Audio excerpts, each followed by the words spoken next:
gonna text Deb.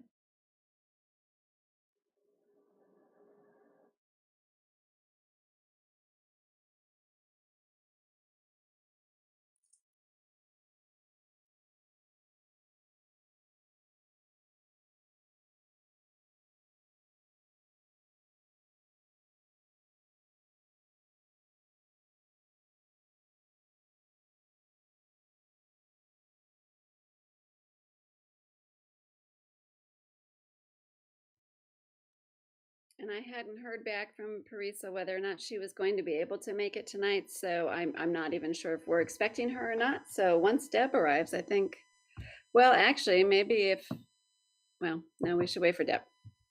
I mean, I talked to her yesterday, so I know she's planning to be here. Okay, we have a quorum though with 3 of you, so we could, but I don't want Deb to miss out on the fun.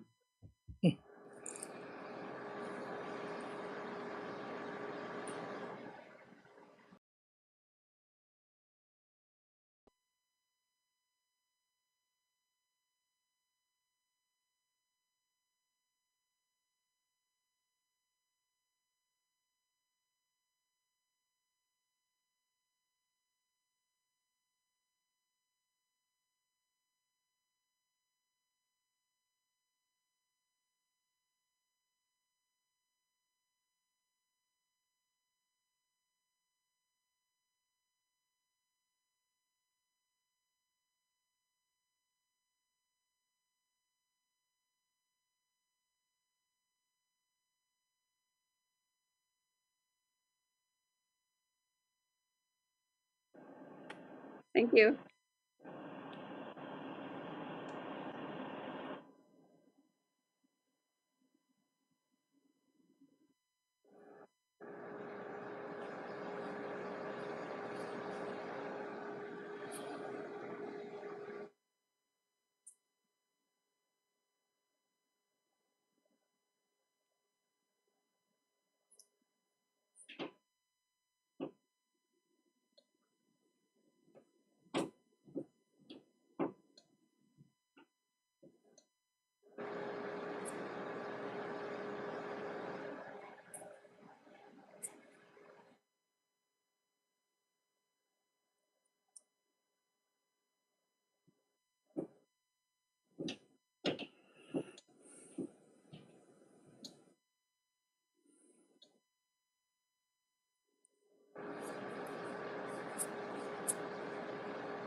Well, so what's the board's desire? We do have a quorum, so we could move ahead. I know Deb was planning to be here, but I have a sneaking suspicion that she didn't register that it started at 5:30. I tried to call her and I sent her a text, but she didn't respond to the text yet, and she didn't answer the call. So can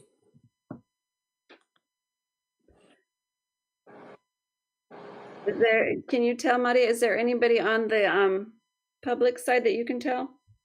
There isn't anybody. That's okay, good. At least we're not keeping somebody waiting over there.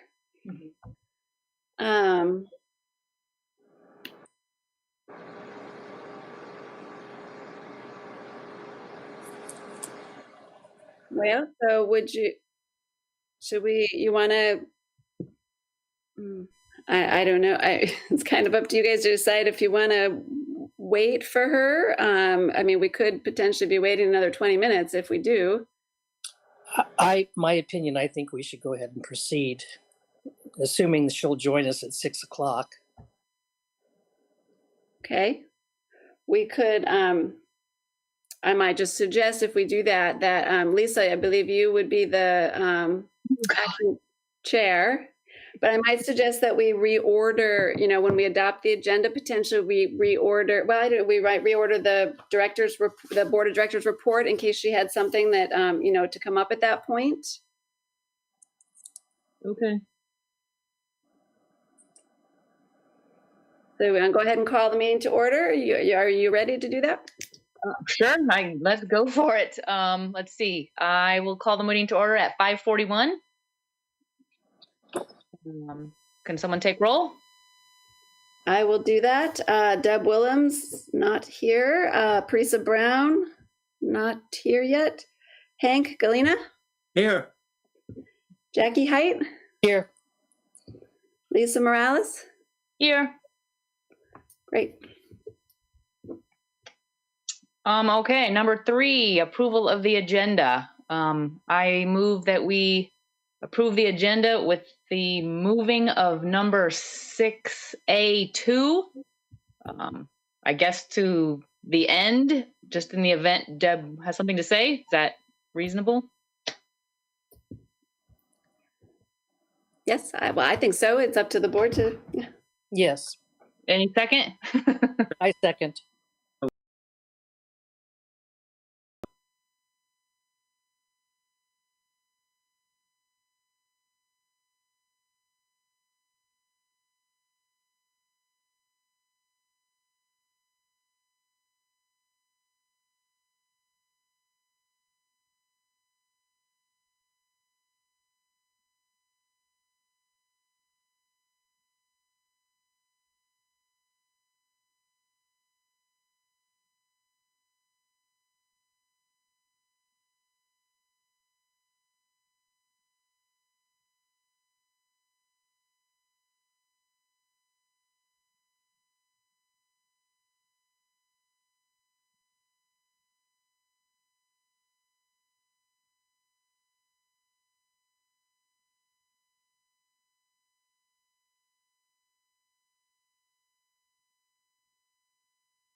Indicators that are demonstrating it's actually working quite well in many regards. Not for every student, of course, but in many ways. And all of our current classes, like the live sessions that we offer, the lab, those kinds of things are set up for the entirety of the semester to be virtual. So it would be disruptive to change that midstream. So we're looking towards a reopening date of January for second semester, potentially, and that's if the county and all the indicators continue to go in the right direction. Also, out of abundance of caution as we enter, the height of flu season and the holidays and everything, to see how everything continues before we put, our students and our teachers back in the learning centers. Also, just related to COVID, just wanted to let the board know that we do have gotten hotspots in our kiddos' hot little hands that need them. So we have a good number of those that are out for students that were struggling with internet access. So they have that now. And we'll continue to provide those as the need arises for students that have been identified as such. That's my report. Cool. Thank you. Yeah, I was wondering what we were thinking about. I think that's reasonable to wait because finish out the semester and then start fresh at the new year or 2021. It sounds like you have everything pretty well set, though, to start in January. Yeah. I think so. If you with the learning continuity and attendance plan that we've all looked at and approved here, and I think that we'll have a hopefully smooth transition back. There will be details to work out. There's a lot of health and safety guidance we have to follow from the public health department, and just to make sure that we're keeping everybody's safety and well-being at the forefront as we go back to any in-person offerings. But yeah, I think we've got a good plan to do it. Lompoc is running into some real strong issues about opening in January. Are they? Yeah, it's.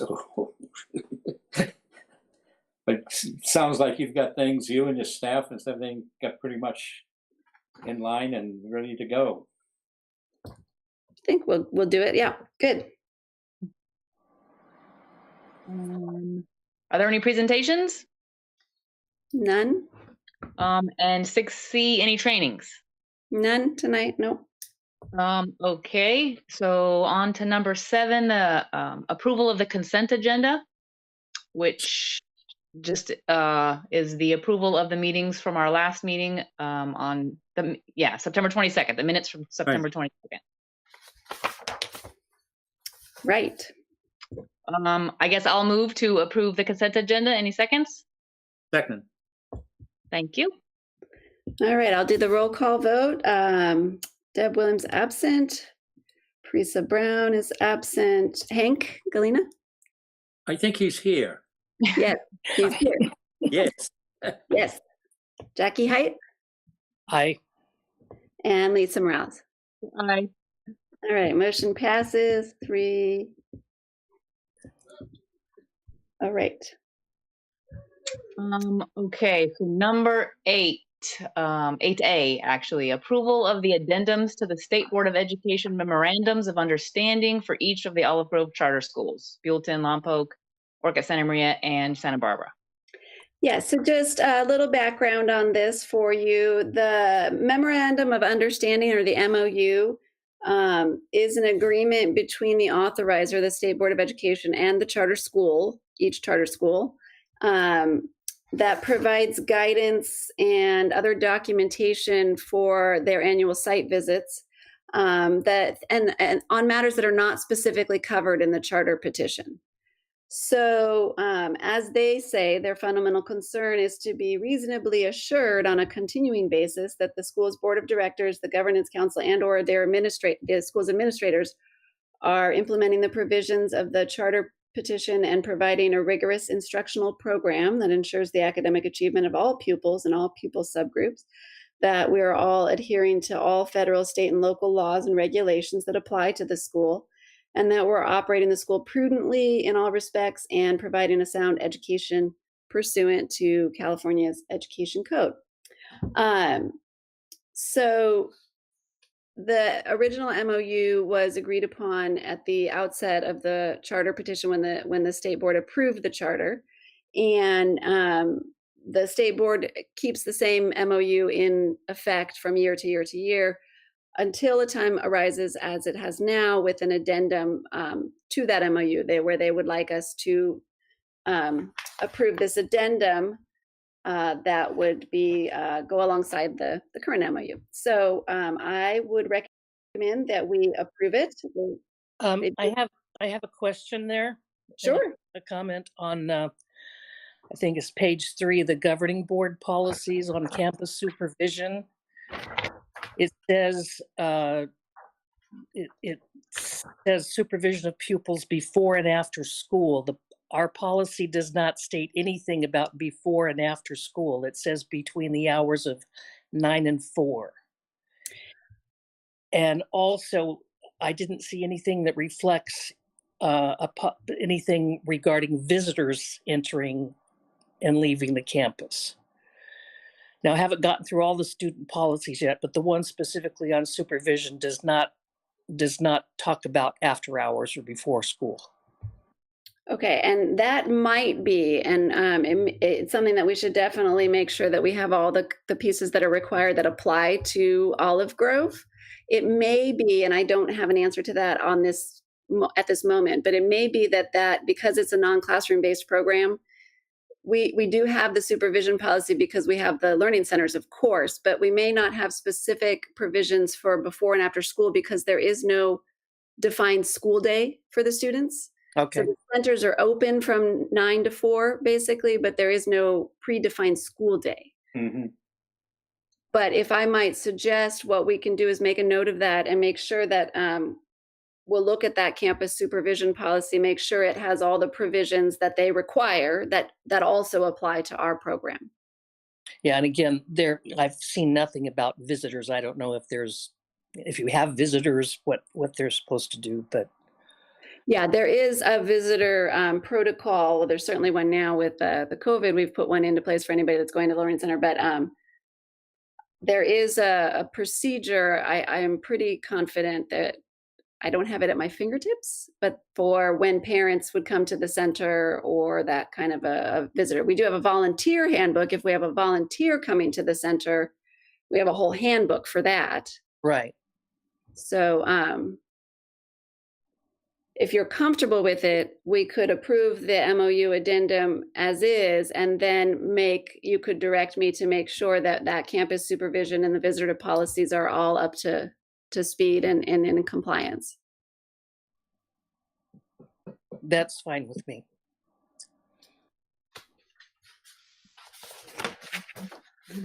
Okay, so that was my background. Any other question? I guess I'm taking your spot, Lisa, but any other questions or discussion? No. Yeah, it's fine. Yeah, that's what I was gonna ask the same thing. And anybody? No?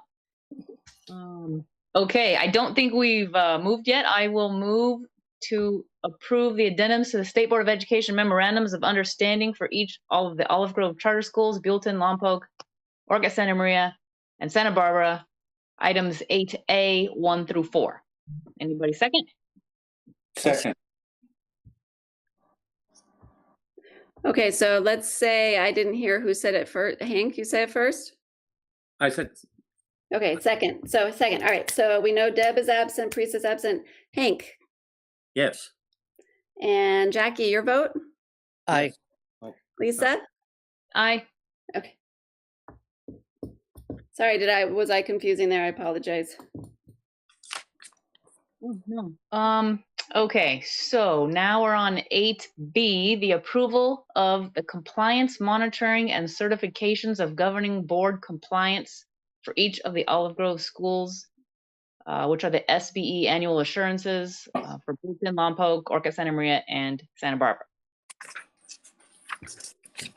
I'll move that we approve them, items 8B 1 to 4.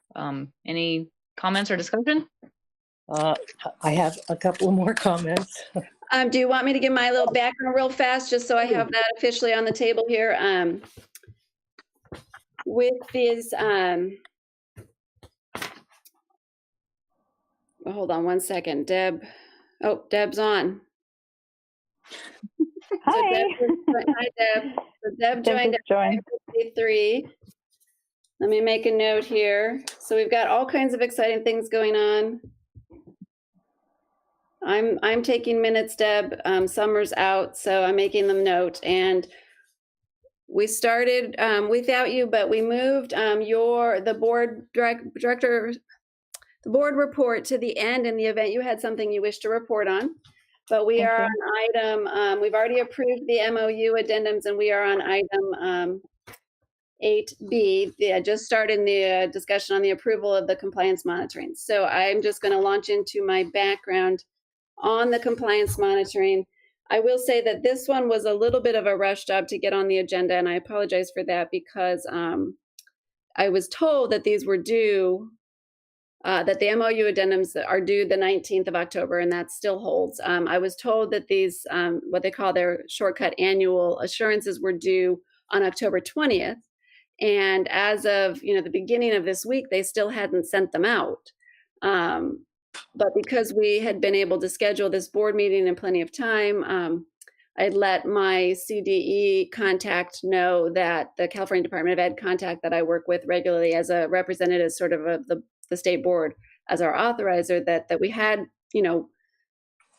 work to get this meeting together. So she was able to provide me with a copy of these assurances that we would, I need to bring to you for approval in enough time for us to have them at this meeting. And then the state board did send them out also, actually, this morning.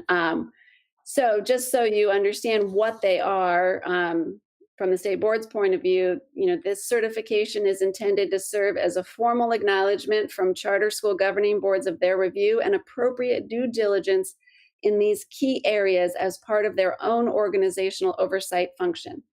So this annual certification also provides charter governing boards the opportunity to confirm with school leadership that systems are in place to fulfill these critical requirements that impact students, staff, and the public. So again, they ask for these assurances on an annual basis that we're doing these things, but they also provide it as an opportunity for us to have a discussion about these key areas and make sure that we're doing what we all need to be doing. So with that, there we go. Did we already have the motion? I'm sorry. Yeah, that was me. Lisa motioned, and who seconded? I'm sorry, I didn't hear that. That I don't know. Do you recall who seconded on this one, Jackie or Hank? Yes. I think Hank. Hank, okay, great, sorry. So Lisa, you want to continue in the role of running the meeting at this point, or should we turn it over to Deb to start the discussion on the item? Let's just keep the momentum you've got. You're good. Keep going, Lisa. Yeah, no problem. Yeah, does anyone want to have any discussion about item 8B? I do. Again, on item 16, which talks about complaints, and I think that is actually complaint by a guardian or a parent. Mhm.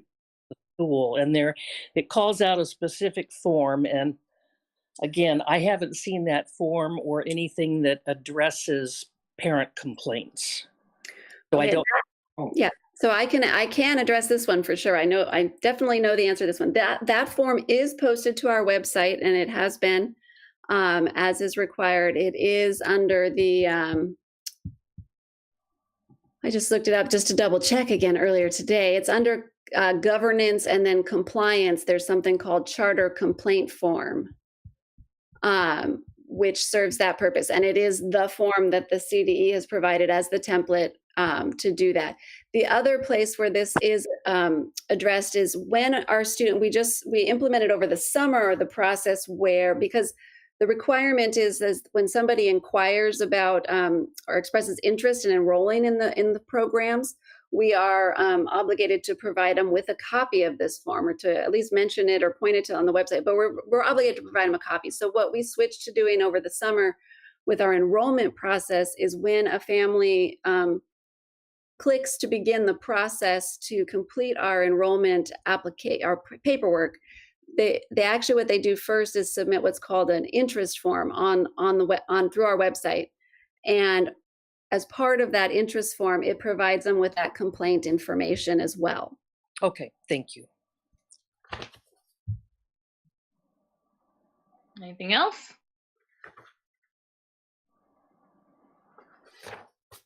Okay. I guess we can vote. All right, I will do the roll call vote here. Deb Willems? Aye. Parisa Brown is still absent. Hank Galena? Aye. Jackie Height? Aye. Lisa Morales?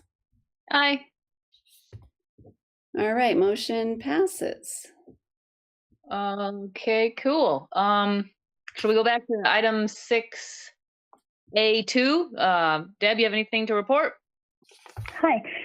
Yes, thank you. I just wanted to stress some of the work that's been going on at the school and looking for opportunities to provide more feedback. I know at the beginning of the school year, we brought in a consultant who met with the staff, and there's some ongoing work that Meg is doing with folks, talking about the norms of the norms activity. And I think that's actually good timing that work continues and will be at an upcoming staff meeting. But kind of thinking about if there's some different ways that we can accelerate the culture shift that we're working on that needs to happen to help improve job satisfaction for the teachers and the staff, all employees across the school. We were thinking, do we want to bring in another consultant? How do we get the teachers and the staff part of the solution? So it's collective school initiative to make sure, just as we transition with new leadership, COVID is bringing on new challenges, and thinking, do we as a board want to have an ad hoc committee and come up with some suggestions, or so I was hoping maybe we could have a little dialogue here and think about, do we want to take it offline, as mentioned, with an ad hoc committee? So maybe 2 people would work with Meg to brainstorm some activities. Or do we want to do that as a collective board in one or a few of these type of meetings?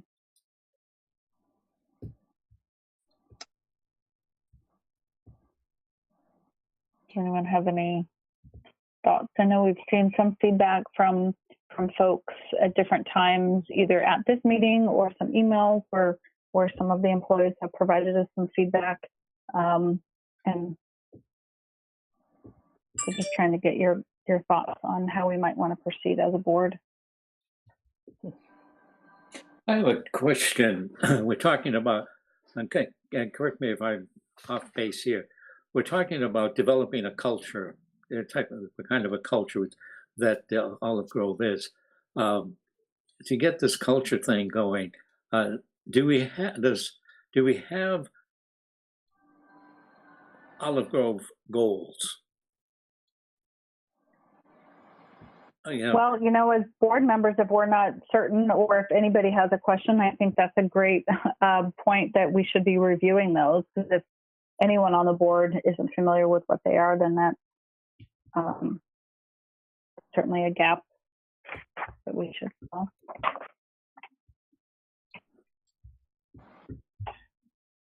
Yeah, because you have your culture, you have your vision as to what you want, and then you have your mission statement, and then you have your goals, and that whole process develops and puts the culture of the organization. Mm-hmm. And I was just curious about. I haven't seen anything regarding goals or vision statements or mission statements and stuff, and I was just curious. Maybe I'm missing it. Our vision and mission statement are on the web, and we can point you to that.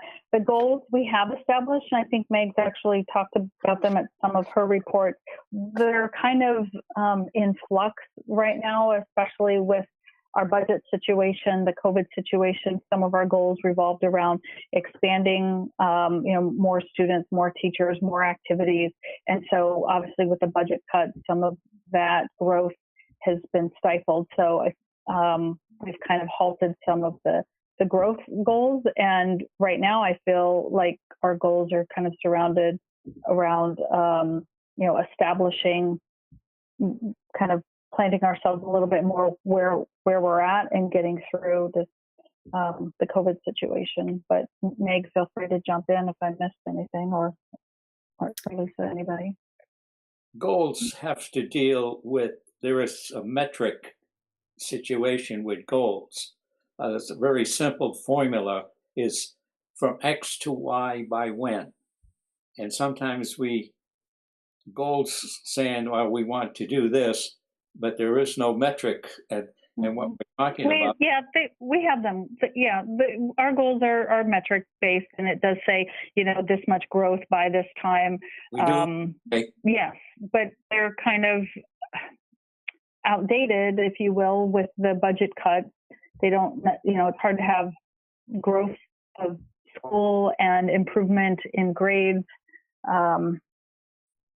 when the budgets were cut so significantly. But I mean, that's typically the conversations that we would have at our annual board meeting and planning for the year.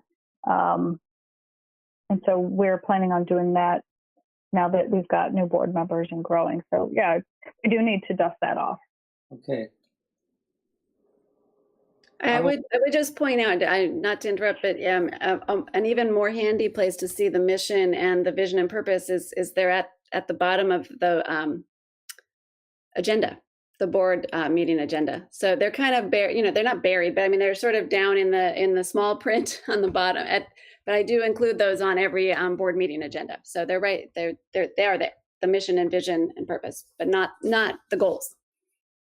Yeah, and the thing is too, again, I say I'm learning, I'm just asking questions because of past experiences. The thing, had the staff involved with the development of the vision and mission and the goals?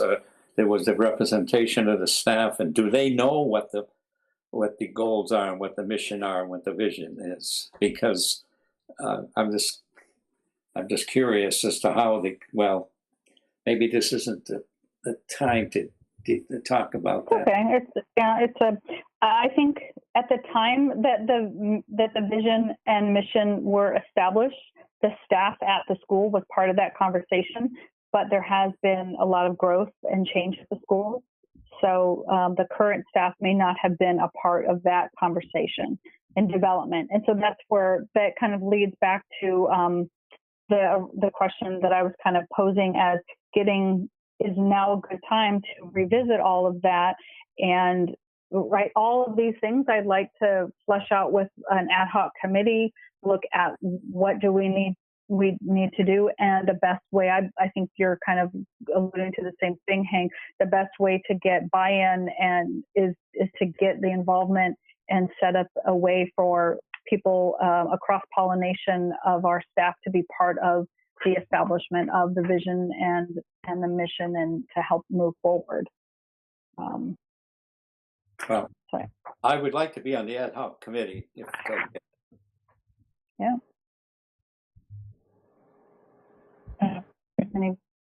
Is there anybody else from the board who would like to be part of that development, or at least dusting off of our vision and mission and goals and working with some volunteers across the school? I'm willing. Great, thanks, Jackie. Okay. Well, I think that's going to be really helpful. So maybe I'll reach out to both of you guys separately, and also with we have 3:05, so I can't. I'll have to. I'll talk. What we'll do is I'll talk to Meg, and I think her and I are aligned of what the outcome is for that team, and she can help get you and get some volunteers across the school, and then we can run it that way, because the three of us couldn't meet, but you two can meet with Meg, and I'll meet. We can figure out a way to do this so that we're in compliance. Meg will help keep me out of trouble. So wonderful. Yeah. Well, thank you. I think that's going to be really helpful to help everything moving forward. And I think a key piece of it as well is making sure that we're getting feedback, even if teachers and staff and certificated staff can't participate in an ad hoc committee, making sure that we're getting their feedback. And I think we've done that through a few channels already, but I'd like you guys to review if there's if we should look at another way of doing that as well.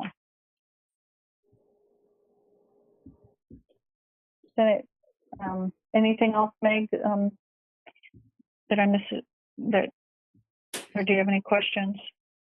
No, I appreciate you bringing it up. I think it's something, as I've been formulating some of my shorter and long-term goals, stated or otherwise, the school culture and or the organization culture, and redeveloping that and further developing it, and it's definitely high on my list. And I see it as a long-term project, but I appreciate you're mentioning accelerating it and the board's involvement in addressing this really important issue. Thanks. Well, and I think that's the key thing, Meg, is I know that this is something that you are focusing on, and I appreciate the work that you're doing, and that's right. How can we help? And also make sure that the board's involved with the whole process. I'm sure the working from home, not having the interaction with people face to face every day is kind of slowing the progression of all of those of all of that. And so it's kind of like, okay, because we have so many unique challenges this year, what can we do to help accelerate that? And also it's all kind of part of setting the goals for the school, and it's probably a good time to dust that off. I don't know when the last time it was changed. So I don't know, Lisa, are you aware of any refreshing of the goals or the mission or vision over the last couple of years? No, I think that's the way they were originally written up, and I don't think they've changed at all. Okay. Yeah, it's be about 5 years probably then. It's perfect. It's a good time for that. Yeah. Right. Fabulous. Okay. So that was the extent of my report. Okay, thank you very much. Okay, on to number 9, discussion of some informational items, board business. Did we? More board I business? think there's anything new there. No. Any new business or future agenda items we want to add? And there is no closed session today. Our next meeting is scheduled for Tuesday, December 8th, back at the 6 o'clock slot. Sorry about that. No, I like the 5:30. It worked for me. Okay. Anybody have anything else? Then I guess we're adjourning. I'm calling it at 6:13.